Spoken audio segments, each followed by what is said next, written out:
a fully loaded 737 passengers, fuel, and luggage into orbit. And we're able to launch sort of a fun payload, which is, a Tesla Roadster with sort of a Starman mannequin to Mars orbit. So we're able to launch quite a heavy payload to Mars orbit and bring the two side boosters back and land them back at Cape Canaveral. The center core didn't land successfully, but we'll be able to do that, we think, in a subsequent launch.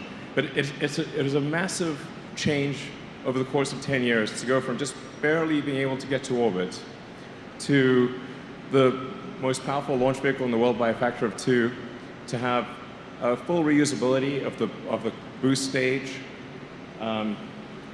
We've now done missions where we've launched the boost stage several times, which is quite great.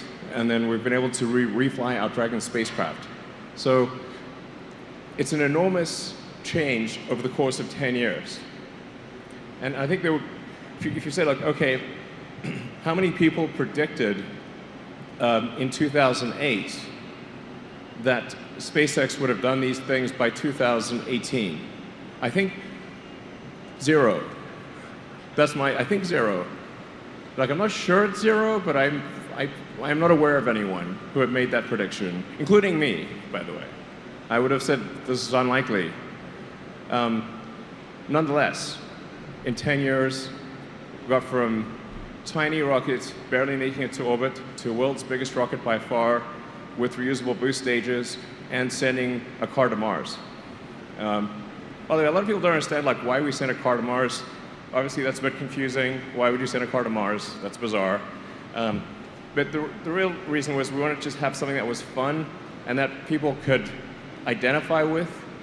And normally when a company creates a new rocket, they just launch like a slab of concrete or something. And I was like, well, that's pretty boring. So we wanted something that was fun and that felt like you could maybe be there.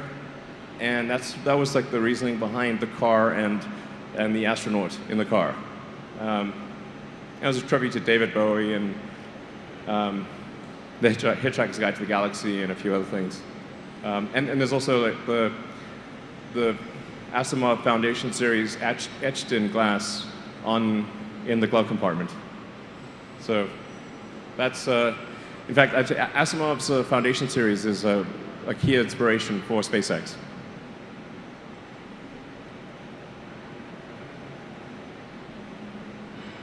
So just an update on BFR itself.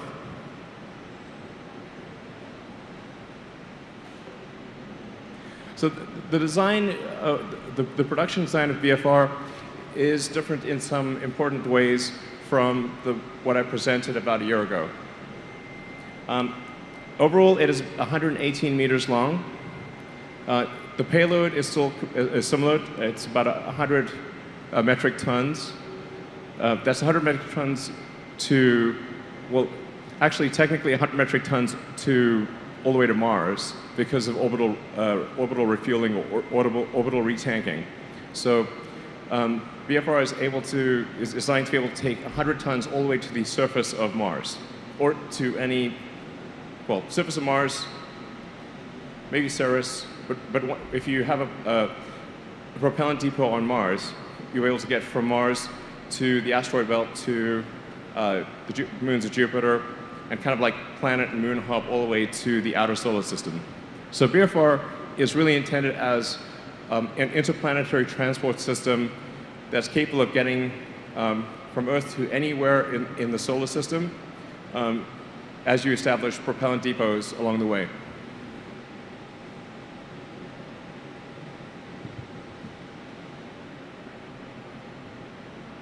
Yeah. So we've increased the payload section to be over 1,000 cubic meters. I think it'll probably end up being something around 1,100 cubic meters. There are forward actuated fins and rear actuated fins. The way that BFR flies is somewhat counterintuitive. If you apply your sort of normal intuition, it will not make sense. I'll try to illustrate that in this presentation.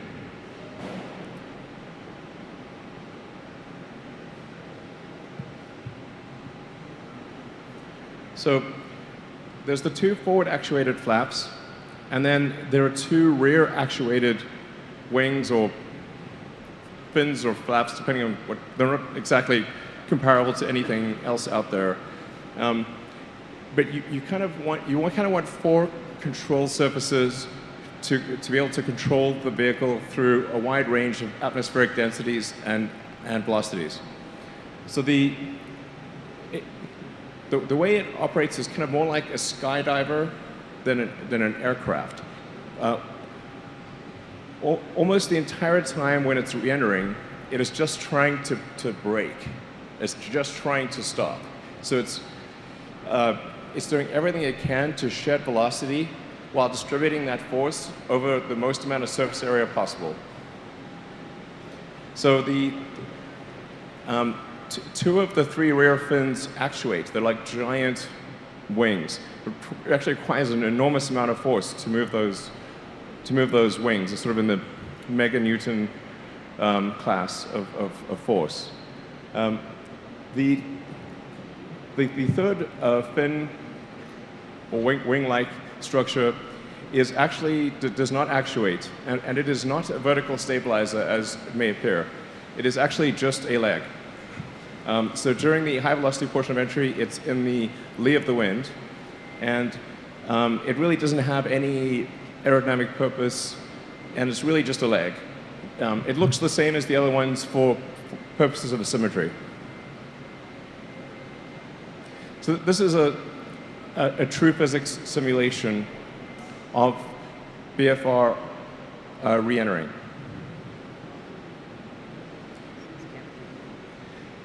So it is mostly just coming in like this.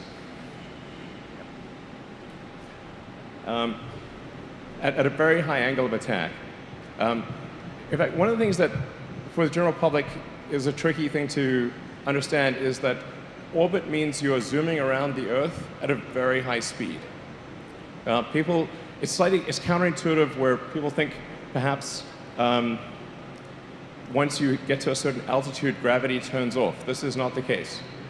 In order to go up and stay up, you have to move around the Earth at approximately 25 times the speed of sound. So in fact, the space station is circling the Earth every 90 minutes. This is a very important concept to understand, that orbit is entirely about your speed horizontal to the ground or parallel to the ground. It is going up and staying up the only reason you need altitude at all is to get out of atmospheric drag. So if Earth didn't have an atmosphere, you could orbit 1 meter or like 3.28 feet above the ground, no problem. Well, a little dodgy, but it's technically possible.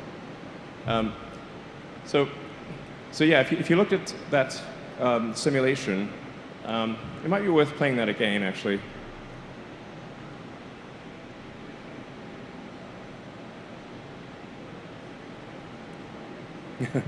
So you can see it's basically coming in, if this is the Earth, if this stage is the Earth, it's coming in like that. And it's just using its entire body to brake. And it sort of goes like that and slows down, and then it falls like a skydiver. And then it rights itself, fires the engine, and lands on the fins. I mean, this will look really epic in person. It looks like guaranteed to be exciting.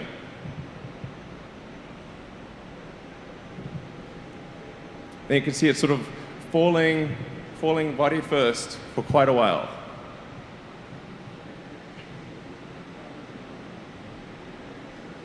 It's really quite gentle. You're just sort of falling at terminal velocity for quite a long time. Very gentle fall, just sort of like floating down.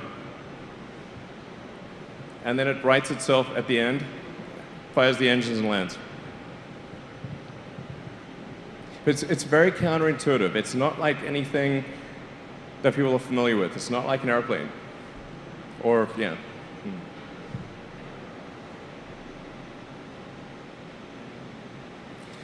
And then obviously, if you're landing on the moon, you don't need any aerodynamic surfaces at all, because there's no air. You just need thrusters.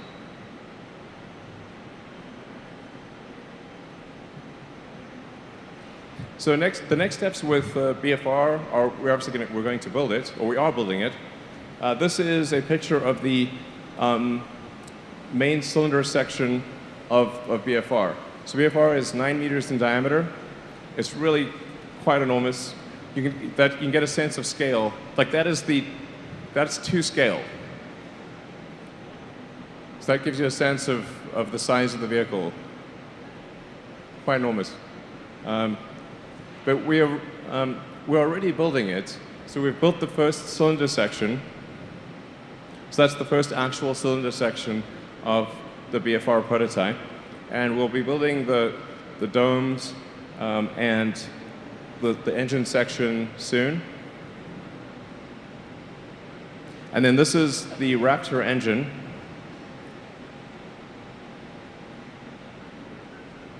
So this is the Raptor engine that will power BFR, both the ship and the booster. It's the same engine. And this is approximately a 200-ton thrust engine that's aiming for roughly 300 bar or 300 atmosphere chamber pressure. And depending upon, if you have it at a high expansion ratio, has the potential to have a specific impulse above 380. But it's a staged combustion, full flow, gas. For those who are interested in technical details, I'm really excited about this engine design. I think the SpaceX propulsion team has done an amazing job on this engine design, and the SpaceX structures and aero, SpaceX team has done a phenomenal job in design of this. It's like super great. Like, well done, guys. I mean, like this is a stupidly hard problem, and SpaceX engineering has, I think, done a great job with this design. It's like I don't think most people, even in the aerospace industry, know what question to ask. It took us a long time to even frame the question correctly. Once we could frame the question correctly, the answer was, I wouldn't say easy, but the answer flowed once the question could be framed with precision. Framing that question with precision was very difficult. Oh, yeah. So this is the trajectory. So we'll take off, have booster separation, go into parking orbits, do a translunar injection, fly around the moon, and then come back and land. Yeah. That should take a few, basically about 4 or 5 days, and be very exciting indeed. We'll do a bunch of test launches without any people on board before having people on board. To be clear, it's going to be very important to test this vehicle thoroughly before putting anyone on board. Yeah, but I can't wait. I'm super fired up about this. This is amazing. So, funding BFR is definitely a key question, and that's really where we need to seek every possible means of funding. Obviously, we've got launching of satellites. We've got servicing the space station. So we've been transporting cargo to and from the space station for several years now. And next year we'll start transporting astronauts to and from the space station. We've got the Starlink global broadband system that we're developing, which will also be a key source of revenue. But then if private customers or any customers for BFR are incredibly helpful in funding the development of the rocket. So that's where I'd like to introduce the first paying customer of BFR. So, let's see. Would Yusaku Miyazawa please come forward? Yeah.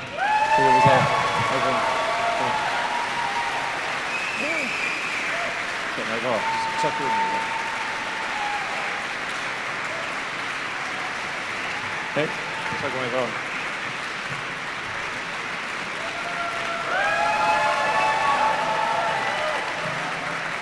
Thank you, Ira.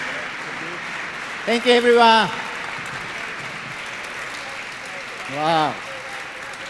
I am from Japan. My name is Yusaku Maezawa. You can call me MZ, please. Thank you, thank you, thank you. Thanks for coming to this conference today, and thanks for watching live streaming in the internet today. Yeah. Finally, I can tell you that I choose to go to the moon. Yeah. Finally, I can say I'm very glad to be here, and I'm really exciting and really honored, really appreciate to be able to share this announcement with you and people all over the world. Before talking about the moon and this project, I'd like to introduce myself a little bit, okay? Yeah. Oh, I cannot speak English very well, so please listen carefully, please. Yeah. You can see next photo. This is me. I was a skateboarder. And does anyone know where this is? No? This is Santa Monica. Yay! Yeah. I had been here. I had been Santa Monica, Los Angeles when I was 18 years old. And I was a skateboarder. I was so impressed by America. Its fashion, music, art, and culture. And of course, nice people like you. Kind. American people is very kind. Yes. And after 6 months staying here, I returned back to Japan and started music. Next photo, please. I played drums for the band. Our band music is so loud, so you don't have to listen to. But I was ex-musician. And after the band, I started my own company. Please? Yes. My company is founded 20 years ago by me. So this year, my company's 20th anniversary. Woo! Thank you. And finally, we started our private fashion label. That name is Zozo, Z-O-Z-O. And the Zozo slogan is be unique, be equal. We are all unique. At the same time, we are all equal.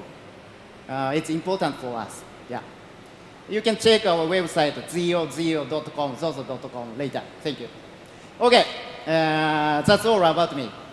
So let's move talking about the moon and this project, okay? Yeah. Now on to the main topic of the day. Many of you may be wondering, why do I want to go to the moon? What do I want to do there? And most of all, why did I purchase the entire BFR? Entire BFR, very huge. For me, this project is very meaningful. I thought long and hard about how valuable it would be become the first private passenger to go to the moon. At the same time, I thought about how I can give back to the world and how this can contribute to world peace. This is my lifelong dream. Today, thank you. Thank you. Today, I'd like to tell you about my plans. Okay? Ever since I was a kid, I have loved the moon. Just staring the moon filled my imagination. It's always there and has continued to inspire humanity. That is why I could not pass up this opportunity to see the moon up close. And at the same time, I did not want to have such a fantastic experience by myself. That would be a little lonely. I don't like being alone. So I want to share these experiences and things with as many people as possible. So that is why I choose to go to the moon. I choose to go to the moon with artists. With artists. From now, I choose to invite artists from around the world on my journey. The first artist I thought of was, do you know, Jean-Michel Basquiat, you know? As you can see, I am wearing a Comedy Garrison t-shirt featuring Jean-Michel Basquiat. He already passed away. He's a New York artist. One day, when I was staring at his painting, I thought, what if Basquiat had gone to space and had seen the moon up close or saw the Earth in full view? What wonderful masterpiece would he have created? Just thinking about it now gets my heart racing. But once I got started, I could not stop thinking about who else. What if Picasso had gone to the moon? Or Andy Warhol? Or Michael Jackson? Or John Lennon? Or Coco Chanel? These are all artists that I adore. But sadly, they are no longer with us. But this is when I thought, there are so many artists with us today that I wish would create amazing works of art for humankind, for children of the next generation. And I wished very much that such artists could go to space, see the moon up close, and the Earth in full view, and create works that reflect their experience. This is a project that I designed and named Dear Moon. Yeah. I'd like to introduce details about Dear Moon. In 2023, as the host, I'd like to invite 6 to 8 artists from around the world to join me on this mission to the moon. These artists will be asked to create something after they return to Earth. And these masterpieces will inspire the dreamer within all of us. Needless to say, we have always been inspired by the moon. Take, for example, Beethoven's Moonlight Sonata, or Van Gogh's The Starry Night, and the Beatles' Mr. Moonlight. These are countless number of works that have been inspired the moon all around the world. Through the ages, the moon has filled our imagination.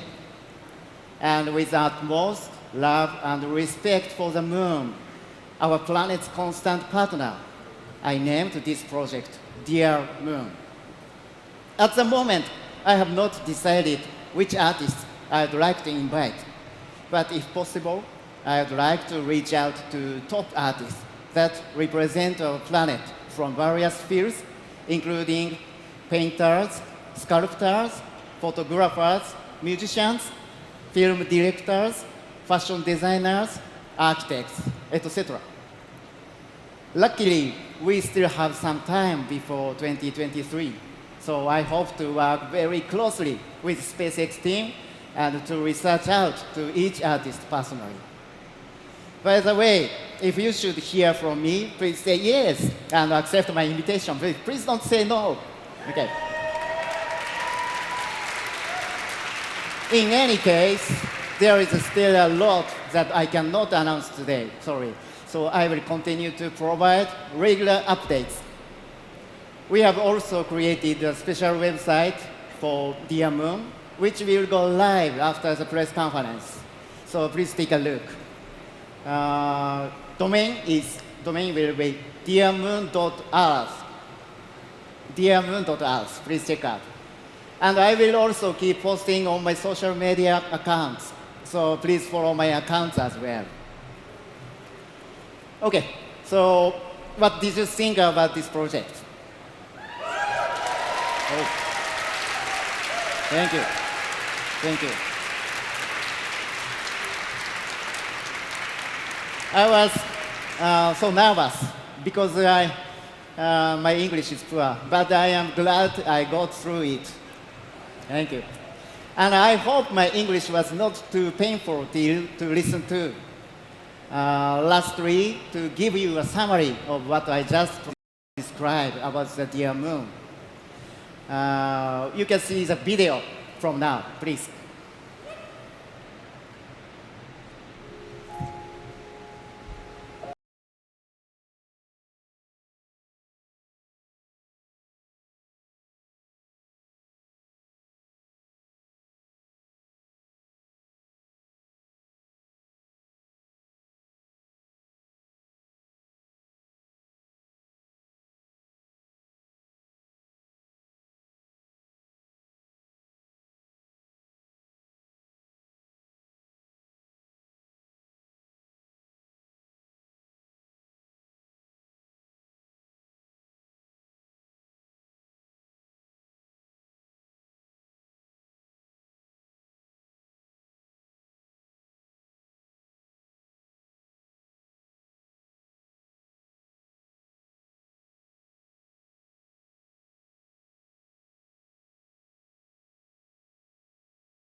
Represent Earth on his journey to the moon.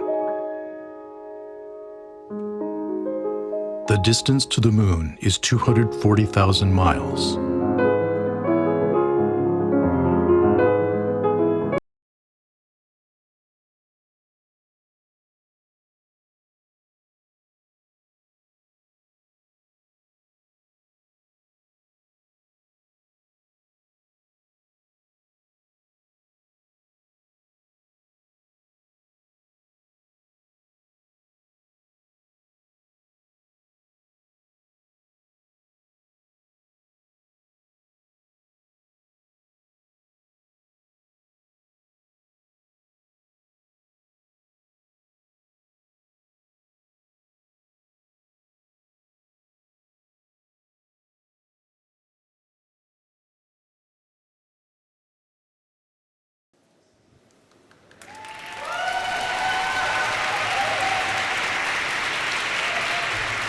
Thank you very much.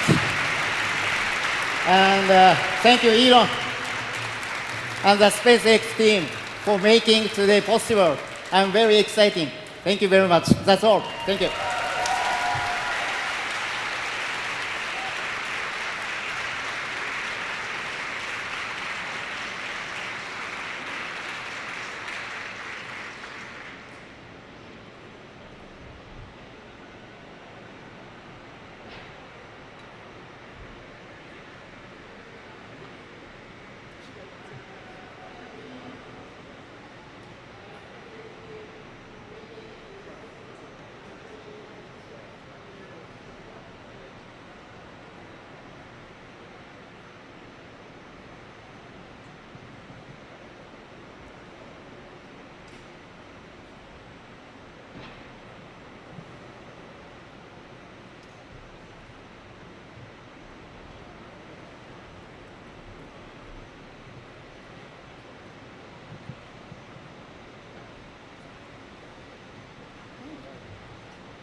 All right, so can we do some Q&A? I'm not sure. Sorry? Yeah. Great. How did the questions get asked? I'm not actually sure. Hi, Eli. It's Ken Chang from New York Times. Oh, okay. So Hey, Ken. in the past 2 years, we've seen 3 designs for this rocket, and it's 5 years before you plan to send these people to the moon. Have you finalized this? Are you still planning the hybrid test next year? And could you sort of give more details of how you plan all these tests to be ready in 2023? Are you planning like an uncrewed mission to the moon and back? Yeah, so, but obviously you followed the whole progress of the design and indeed of SpaceX itself. So you've got quite a lot of background. I feel like this is the final iteration in terms of broad architectural decisions for BFR, BFS. There are a few ways to. There's more than one way to solve this problem, and the prior design, the iteration before this, decoupled the landing legs from the control surfaces and had essentially 6 legs and then 2 actuating rear flaps. I actually did not like the aesthetics of that design. And so we have the 3 sort of large legs with 2 of them actuating as body flaps or large moving wings, effectively. I think this design is probably on par with the other one. It might be better. It's slightly riskier, technically, because of coupling legs and sort of the actuating wing fin flaps. But I think it's the right decision overall. I think it looks beautiful. And I love the Tintin rocket design, so I kind of wanted to bias it towards that. If in doubt, go with Tintin. And then additional flights, we're going to do a lot of test flights. So we still anticipate doing hopper flights next year. And then, depending upon how well those go, we'll do high altitude, high velocity flights with the ship in 2020. And also start doing tests of the booster. And if things go well, we could be doing the first orbital flights in about 2 to 3 years. And then we'll do many such test flights, and before putting any people on board. I'm not sure if we will actually test a flight around the moon or not, but probably we will try to do that without people before sending people.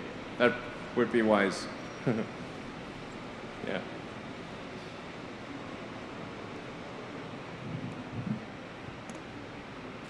Hi, I'm Toshi Ogata from the Japanese newspaper called Asahi Shimbun. Mr. Musk, you chose a Japanese citizen for the first passenger. Well, he chose us. What? Oh, okay. But what's your message behind that? The first passenger was a Japanese citizen instead of U.S. citizen or the rest of the world. What's your message to the rest of the world through this announcement? Well, he is I think, the bravest person and the most willing to do so. And he was the best adventurer, I think. He stepped forward to do it. To be clear, this is, it's really, we're honored that he would choose us. This is not us choosing him. Yeah, I would defer to comments. You know, maybe you would like to make some comments, but he's a very brave person to do this. And because he is paying, you know, a lot of money, we're not disclosing the amount, but he is paying a lot of money that will help with the development of this ship and booster.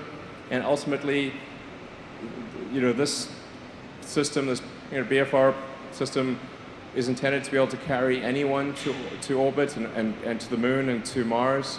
And so he is ultimately helping pay for the average citizen to be able to travel to other planets.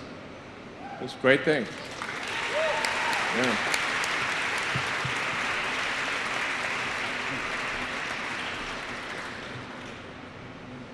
You know, I hope this is really seen as a very positive thing and something that people are excited about. It's dangerous, to be clear. This is dangerous. This is no, you know, walk in the park here. You know, this will require a lot of training,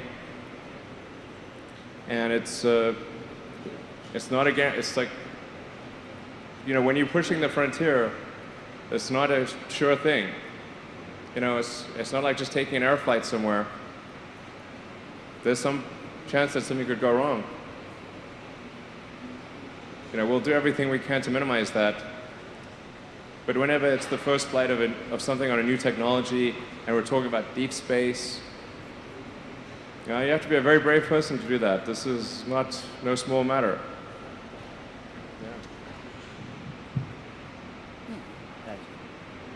David Curley from ABC News. Two quick questions. It's impossible to know where the mic's coming from because I just hear the speakers. Sorry. Yeah, no worries. Yeah. No pad. Falcon Heavy and the two deposits, the two passengers who were going to go, what happened to them? And bigger picture, what did you think when he came to you and said, I want to do an all-civilian global art project and buy an entire flight to the moon? Well, it's the same person, but with Falcon Heavy and Dragon, that we would have had essentially, especially for a trip around the moon, only room for 2 people, because it's meant for sort of 4 to 7 for low Earth orbit on Dragon. But it's like about the size of, you know, an SUV inside there. Like if you have a 5-day journey in an SUV, you don't want to be jam-packed. So that's why there was sort of only kind of 2. Now, BFR has got room for 100. And we said, well, maybe it's wise on this to have about a dozen people or thereabouts on the first trip into deep space. You know, he's very graciously offered to provide those seats to artists and cultural influences and like basically, you know, key influences in society, and we better get that flight right. We're gonna definitely be doing everything we possibly can to make sure that is a good flight. But instead of 2, you can have a dozen, and you know, probably not wise to have 100 on this flight, but we'll leave a lot of extra room for, you know, extra fuel and oxygen, you know, sort of food and water, spare parts, just sort of kind of just in case. Yeah, if something goes wrong, like you have as much opportunity as possible for a recovery. I mean, this is a dangerous mission. It's definitely dangerous. Yep. Danger. Yeah.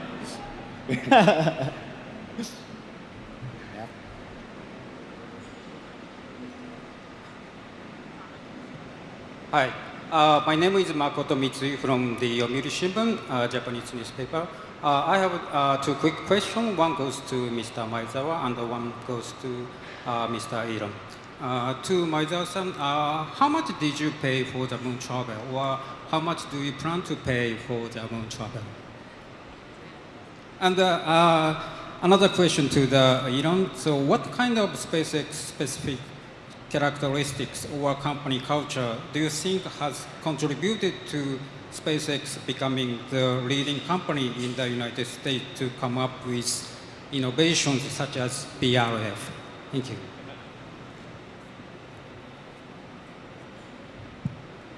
Sorry, I cannot answer the price, the cost today. Sorry.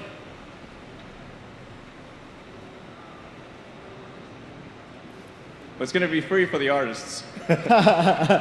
So that's cool. I think it's a really good gesture. Yeah. It's good of you to do that. As far as I think what attracts a lot of the best talent in the world, so the best engineers in the world, to SpaceX is the nature of the mission, which is we want to advance space technology to make humanity a multi-planet species, and I think that the very best engineers in the world, it's not just about a job or making a salary or whatever. It's like, how was the time spent? Did it matter? What was the significance of the project? This is very important, I think, to the best engineers, because the best engineers, they can work anywhere. And I think the fact that this is a mission and it's a lot of hard work, but we're trying to go about it in the right way. I think this is a key reason why some of the best people in the world come to work at SpaceX, and that's how we're able to make progress.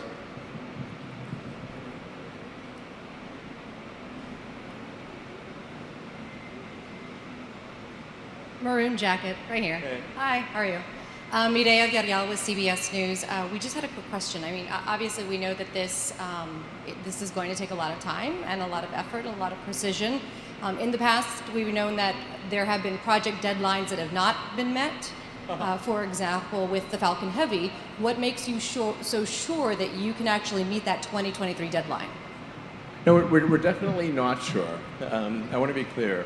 And I think we've been pretty unsure about prior dates too.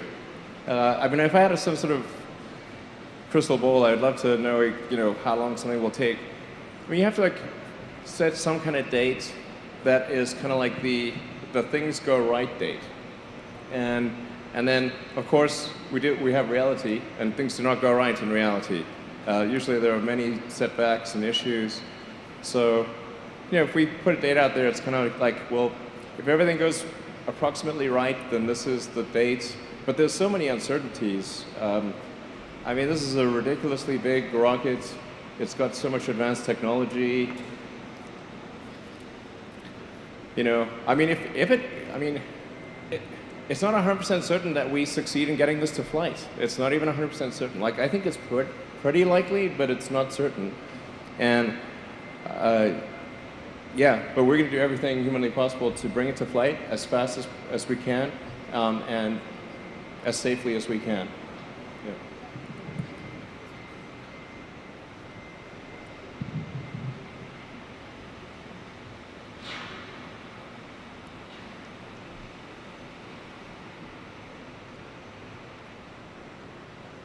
Hi, Stephen Clark from Spaceflight Now. Elon, have you made a decision on where the BFR will launch and land initially? And also, for Yusaku, if you're not saying how much you are paying, but can you say if you've made a down payment of any kind at this point? Thank you.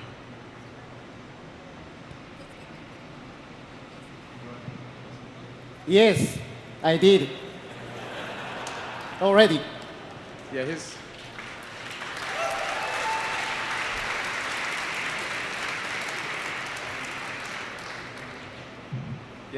the real deal. Definitely it's made a significant deposit on the on the price, which is a significant price, and will actually have a material effect on on paying for the cost of development of VFR. It's a non-trivial amount it's of material impact to the VFR program. So it really, actually, it makes a difference. This is, yeah. He puts his money where his mouth is. He's legit. So.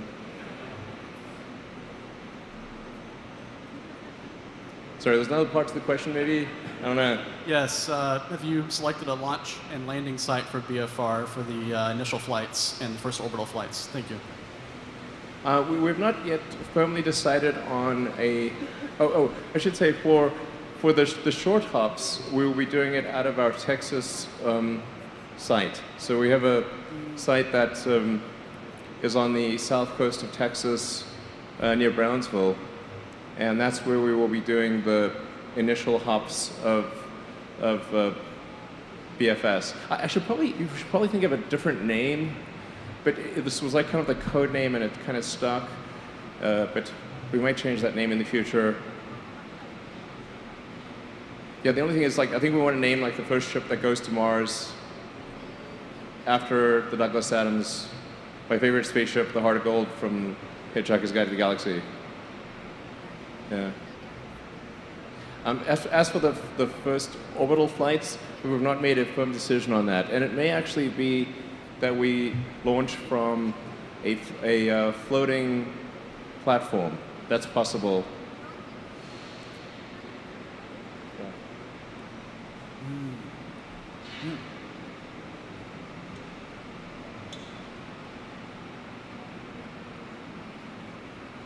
Hi, thanks for doing this.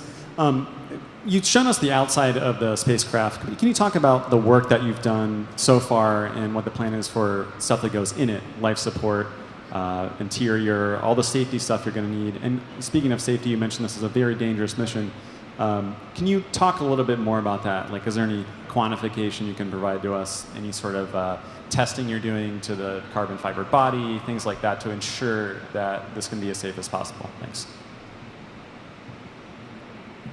For the interior, we've just have some sort of concepts in terms of what it would be like, and depending upon what type of mission, you'd have a different configuration. So if you were going to Mars, for example, that's at least kind of a 3-month journey, maybe upwards of a 6 or 7 month journey. So if you're going to be in something for 3 to 6 months, you want to have like a cabin, and then have like a common area for recreation, and some sort of meeting rooms, or, like, because you'll be in this thing for months.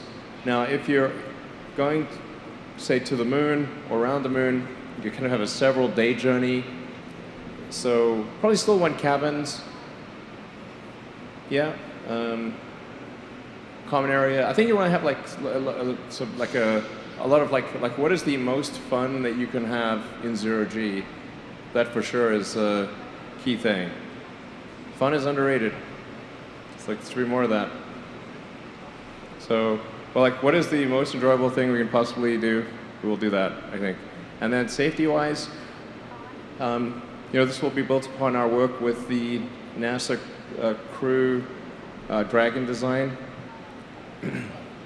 We're going to put more engineering effort into having a fully recyclable system for BFR, because if you have a very long journey, it makes sense to have like a sort of closed loop oxygen CO2 system, a closed loop water system. Whereas if you are, say, just going out for several days, you don't necessarily need to have a fully closed loop system.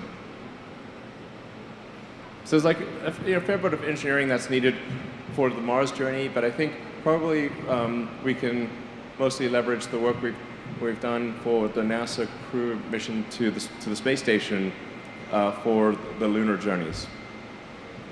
And we've learned a great deal from NASA, and I really just want to, just give another word of appreciation to NASA. We would not be where we are today without them, and that NASA does remain our primary priority, along with national security space missions. Yeah. Hello, I'm Tim Fernholtz with Quartz over here. Hey Elon, hey MZ. Question for each of you. MZ, I'm curious if you could talk about what kind of training you expect to go ahead of this mission, what the experience is going to be like to you, and how much input you're having in that tourist experience. And then Elon, I'm just curious if you can tell us what percentage of the company's effort or time is going to BFR right now versus other projects? And how important is that April 2019 commercial crew flight to making this moon mission happen?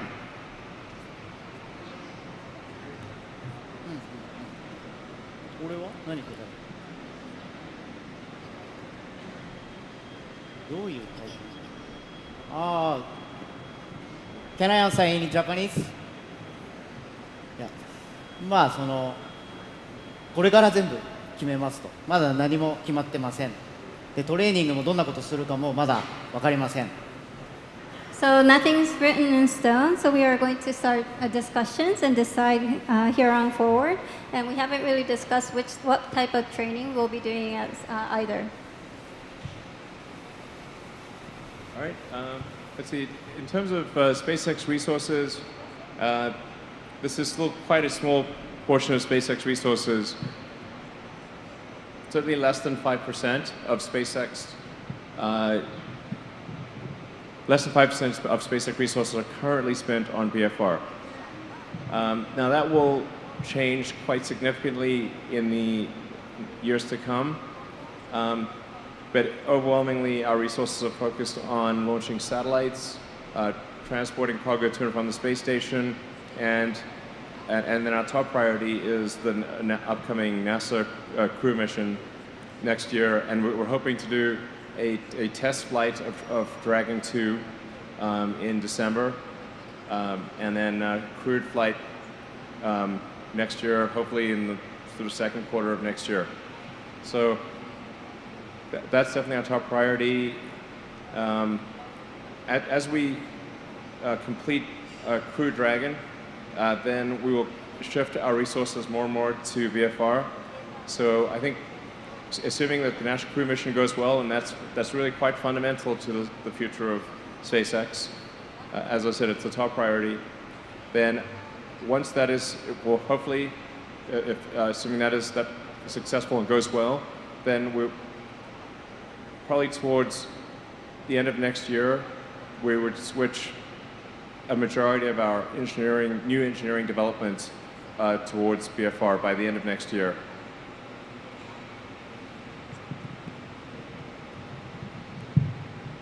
Hi, this is Liz Lopato with The Verge. I have two questions. I have one for the passenger and one about the rocket. My first question is, what do you look forward to most while you're in space? What do you most want to do while you're going around the moon? And the second is, how much money is it going to take to develop the BFR to make this trip? I love art, so アートとアートの融合だから、アーティストとアーティストがコラボレーションして何が生まれるかっていうのを目の前で見ることができるのが非常に楽しみです。So I love art, and I'm looking very much forward to seeing what different artists getting together could bring to life. It's actually hard to say what the development cost is of the BFR system. I think it's roughly $5 billion. You know, it's difficult to say what it would end up being, but that's, if I were to guess, it would be something like $5 billion, which would be really quite a small amount for a project of this nature. Like $5 billion is obviously a very large amount of money, but small for a project of this nature. Yeah. Last question to the LA Times. Hi, Samantha Masanaga, LA Times. One question for Elon. You mentioned the various revenue streams that you're planning to use to pay for BFR development. What's your estimate of the development costs for BFR? Sorry, just the question. Oh, what's your estimate of development costs for BFR? Oh, that's what I was talking about. Is for this BFR system, I think it's probably on the order of $5 billion. Something like that. I don't think it's more than 10, and I don't think it's like less than 2.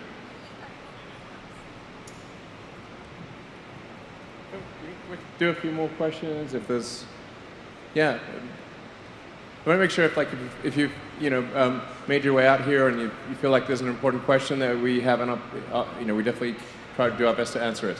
Elon. And by the way, thanks guys for coming out here. It's good to see you. Yeah.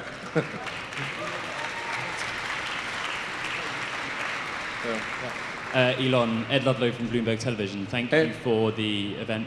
I have a question about lunar landing and trips to the surface, because you outlined your vision for multi-planet species, the future of the human race. Is that something concrete in the near term as a stepping stone or a way to drive additional revenue? And for the passenger, have you spoken to any of your billionaire friends, any of your high net worth friends, to either convince them of your vision to join you on BFR or to answer Elon's plea for funding for more BFR? If you could answer that, I'd be grateful. Thank you. Well, I think it'd be very exciting to have a moon base. I used to watch this corny show called Moon Base Alpha. It's made no sense, but it was cool. There was a base on the moon. We should have a base on the moon. Why do we? It's 2018. Why is there no base on the damn moon? There should be one, and we should go there a lot. I think that'd be amazing to have a base on the moon, particularly if it was something where the average person, if they saved up, could go. That would be incredible. And that's the kind of thing we want to do. Sorry? Oh yeah. No, BFR is designed to land on any surface in the solar system, whether there's air or not. That's why it's important to have a propulsive landing system. Wings and landing gear work great on Earth, but they kind of need an atmosphere and a runway. Who's going to build that runway? How do you get? Begs the question. Somebody's going to build the runway. Also, there's no air on the moon, but tricky to land with wings. So, propulsive landing is the way to go. It's actually the only way to go, really. You could try to use if you had a small payload, try to sort of bounce. That was one of the Mars missions. Had a inflatable kind of bouncy castle thing. But I don't think that's gonna sell well. So propulsive landing is the way to go. And this is designed for propulsive landing, and the fins are designed to deal with a wide range of atmospheric conditions. So it could, land on in theory, another planet with atmosphere. You wouldn't want to land on Venus, though. Yeah, it's kind of like Mars and Earth, pretty much, that have an atmosphere. Everything else is either not relevant in its atmosphere, or it's like a gas giant or something like that. So you really want propulsive landing, and then you use an atmosphere if it's helpful for braking, but you don't require it. Yeah. But we want it'd be great if there was regularly scheduled flights to the moon. I mean, that's a great future. That's a great future. Yeah.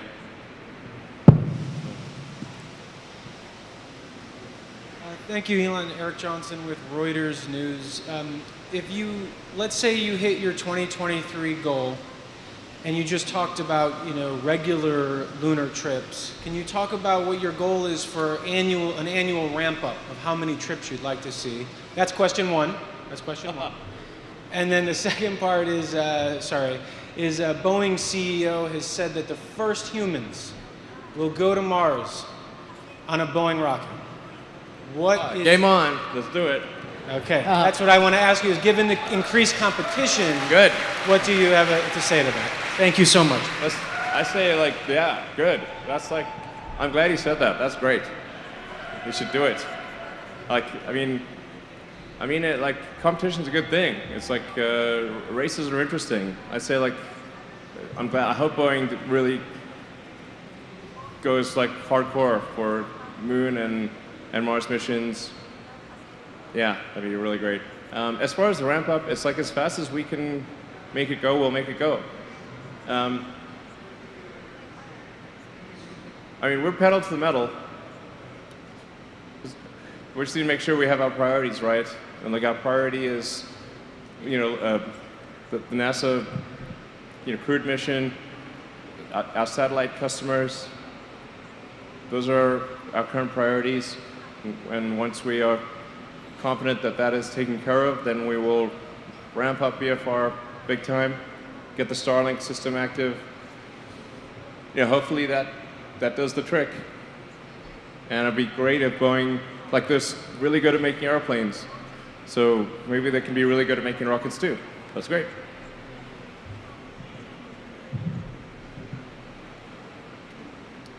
Hey, Elon. Tim Dodd, the Everyday Astronaut here.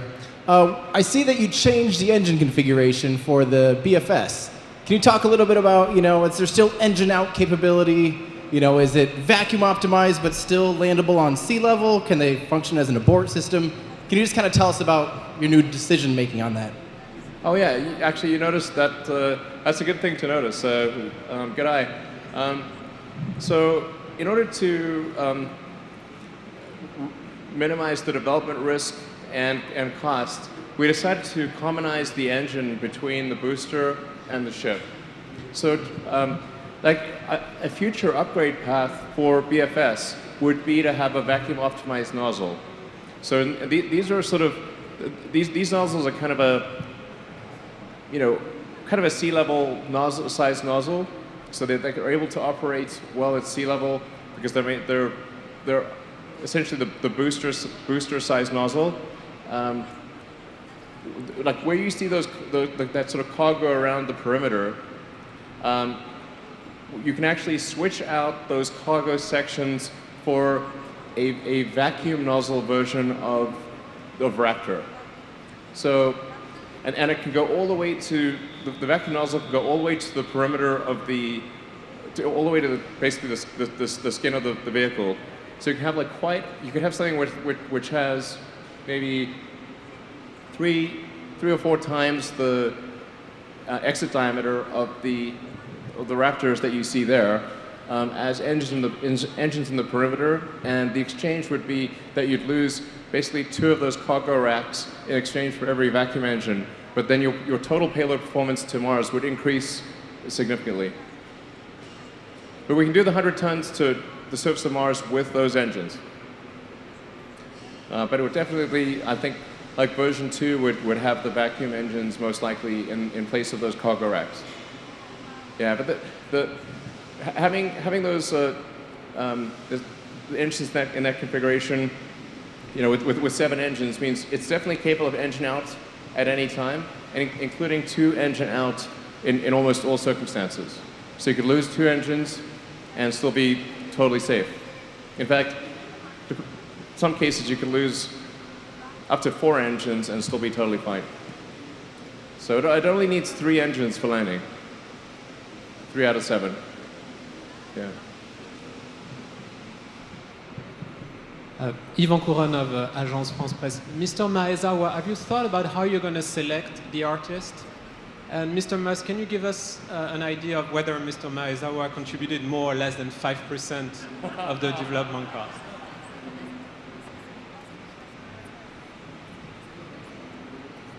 そういうこと。基本的には自分の好きなアーティストに声をかけたいです。In principle, I would like to reach out to the artists that I love. 5% でもやってくれてありがとう。And I'm happy with just 5%. Thank you very much for working on the rocket. Enough. Thank you. Well, I don't think we're gonna obviously do any percentage math that would kind of give it away, but it's a material percentage. Material percentage. Hi, Elon. Robert Perlman with Collect Space and Space.com. Okay. Sorry, it's almost impossible to see what's going on. Okay. You showed a trajectory screen before. For this flight, can you talk a little bit about the profile, maximum G that the passengers will experience? How long will they be at the moon, and how close will they be above the surface? Well, it's important to bear in mind we can actually adjust the maximum Gs in exchange for a reduction in payload. So this is a mission we could probably do in the ascent phase, keeping it under a 3G ascent. Although, normally you'd probably want to go to 5Gs, but under 3Gs, maybe even like 2.5, because we'd have a lot of extra payload. And then this mission would be a loop around the moon. The exact mission profile has not been decided, but I think it would be pretty exciting to kind of like skim the surface, go real close, and then zoom out far, and then come back around. So in the diagram, it looks kind of symmetric, but I think you'd probably want to go real close, and then go zooming past the moon, go far out, kind of get about as far from Earth as you can get within reason. So like even the moon's relatively small, and you come zipping back in, and then if we do we could do sort of like an initial atmospheric. There are like two ways to do it. You could either come straight in, which would be a relatively high G situation. That might be like maybe a 6G entry or something like that. Or you could do one where you skim the atmosphere and shed velocity, and then capture into low Earth orbit, and then do a deorbit burn and come in which case you could probably keep the entry Gs hopefully to around 3. This is sort of pretty off the cuff here, but those are kind of, I think, close-ish numbers. Yeah.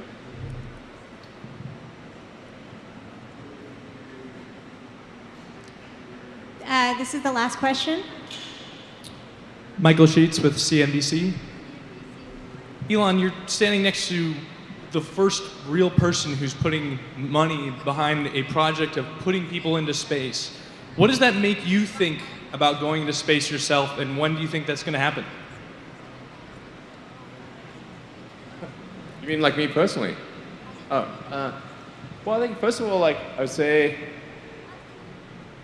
I think this is like done a lot to restore my faith in humanity, that somebody's willing to do this. Like, take their money and like help fund this new project that's risky, might not succeed, it's dangerous. It's like donating seats. Like, these are great things. It's like, I tell you, it's done a lot to restore my faith in humanity. And as far as me going, I'm not sure. He did suggest like maybe that I would join on this trip. I don't know. Yeah. All right, Please, yeah. maybe we'll both be on it. Yeah. All right, thanks everyone for coming. It's very exciting. It's guaranteed to be a really exciting journey, and we'll keep you posted along the way. Yeah, I hope you're fired up. I'm super fired up. This is going to be great. Thank you.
So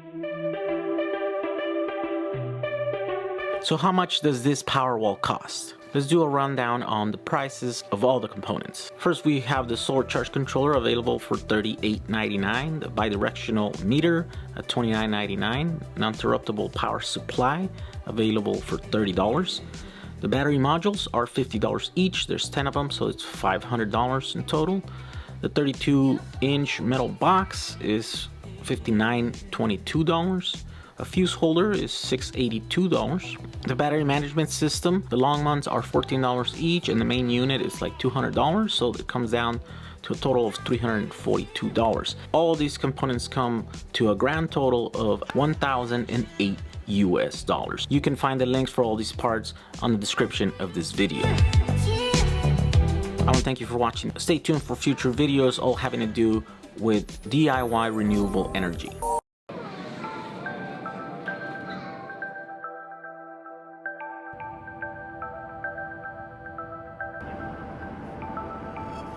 Back to Puerto Rico for the third time. We're gonna help some people get some power.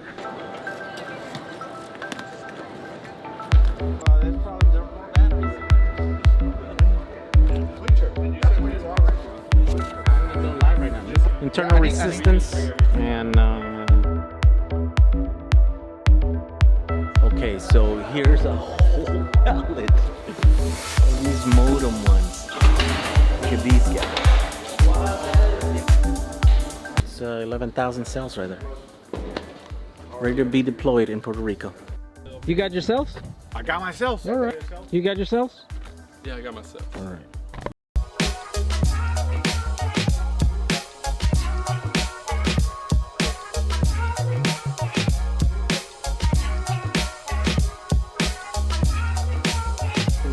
I saw a documentary on the building of the Twin Towers, and it turns out they're so close to the ocean, they needed to retain all that water.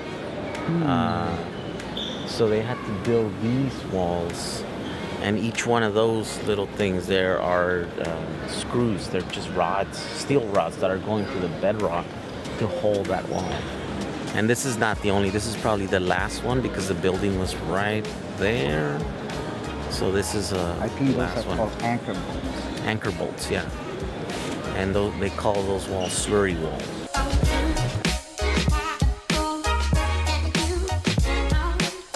Crystal's covered up like it was sandy. I'm cold. Let's talk about the EV West M3. I'm Michael Breen with EV West, and 7 years ago we started our little electric car speed shop so we could help people make classic cars go faster. At the time we were looking around for venues, and there wasn't a lot available to electric cars, and we came across Pikes Peak, and they actually had a class.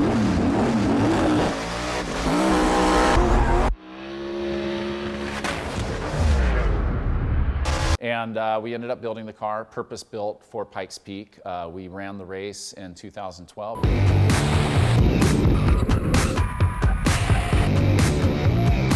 We ended up setting a record for the fastest street-legal electric car to go up the hill. Now the car that Michael is talking about is the famous M3. 342 horsepower and 850.4 pound-feet of torque. A few years later, I saw it.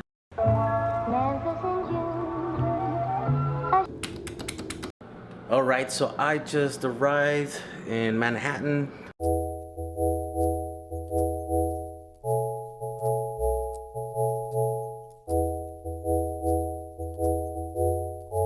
My allergies are killing me. You see, oh my God, I feel like crap. But it's early. A few other family members are here this time around, so I'm gonna go meet them. They're somewhere already exploring the city, so I gotta go get them. All right, we made it to Grand Central Station.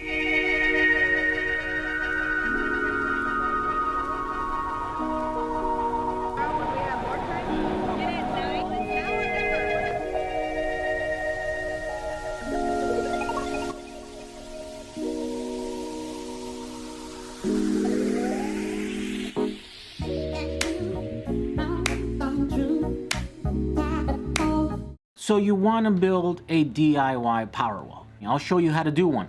Using these as batteries and these as your inverter, you can build a small DIY Powerwall. Let's get going.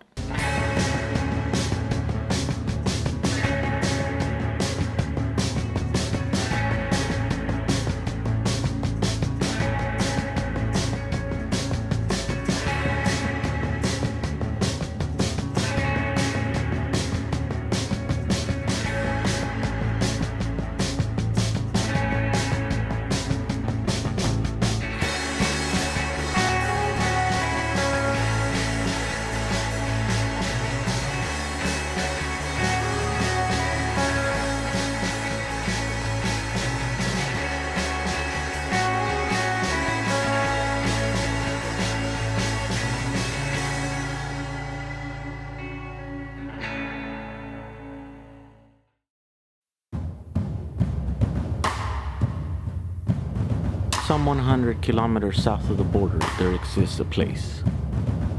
This is what's known as La Bufadora. It's a place where the water comes out. It's a blowhole. And let's sit around and watch the water come out here.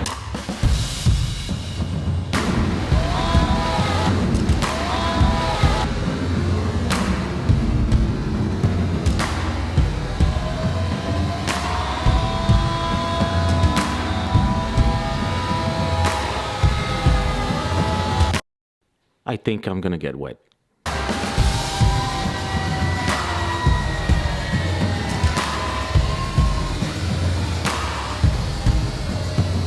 Was La Bufadora all that it's cracked up to be? Or? Yes. Were you impressed? I was splashed. Watch your step. Big splash. Yeah, I was like 7 years old last time I I'm allergic to bats. Today I'm gonna show you how to build this electric skateboard.